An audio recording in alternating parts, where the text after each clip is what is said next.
তিনটা এজেন্ডা নিয়ে আলোচনা করেছি।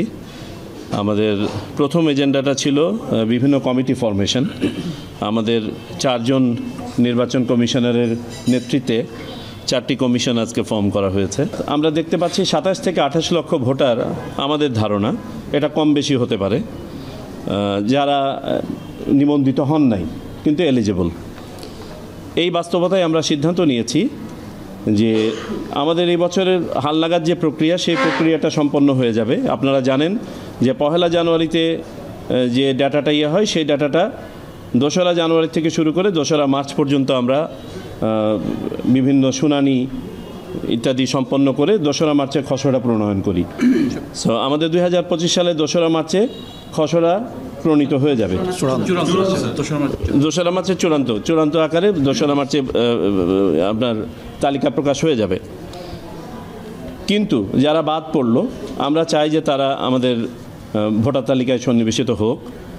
এই জন্য আমরা সিদ্ধান্ত নিয়েছি আমরা বাড়ি বাড়ি গিয়ে তাদের তথ্য সংগ্রহ করব। এই বাদ পড়া ভোটাররা ছাড়াও আমরা 2025 সালে যারা ভোটার হবেন, অর্থাৎ 2026 সালের 1 জানুয়ারি পর্যন্ত যারা ভোটার হবেন, তাদের তথ্যও আমরা বাড়ি বাড়ি গিয়ে সংগ্রহ করব। এতে করে আমাদের যে অ্যাডভান্টেজটা আমরা পাবো বলে মনে করছি, যে আমাদের ভোটার তালিকাটাকে আমরা একটু চেক করে নিতে পারবো। আপনারা জানেন যারা মারা যান তাদেরকে একটা ফর্মের মধ্যে না হওয়া পর্যন্ত, এন্ডোর্স না হওয়া পর্যন্ত তাদেরকে বাদ দেওয়া যায় না। তো আমরা যখন বাড়ি বাড়ি যাব, তখন আমাদের মৃত যে ছিলেন পুরনো ভোটার, তাদেরকে বাদ দেওয়াটা সহজ হবে। কোথাও কোনো ডুপ্লিকেশন থাকলে বা অপরাপর কোনো ধরনের ডিসক্রিপেন্সি থাকলে সেগুলো আমরা হয়তো কাটিয়ে উঠতে পারবো। তো এই আলোকে আমরা বাড়ি বাড়ি যাব এবং আমরা একটা রাফ টাইম ক্যালকুলেট করেছি যে আমাদের এই প্রক্রিয়াটা সম্পন্ন করতে আনুমানিক 6 মাস সময় লাগবে।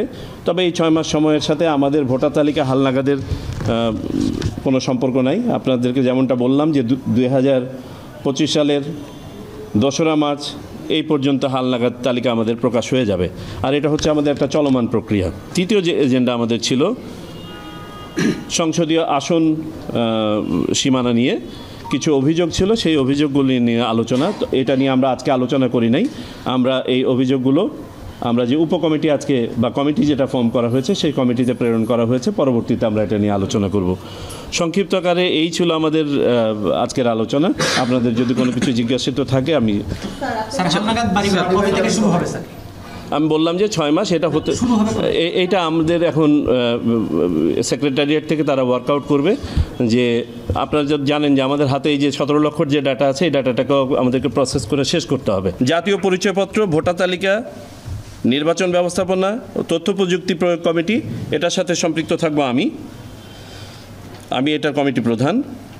আইন ও বিধিমালা সংস্কার কমিটি, এটার সাথে থাকবেন মাননীয় নির্বাচন কমিশনার আব্দুর রহমান এল মাসুদ।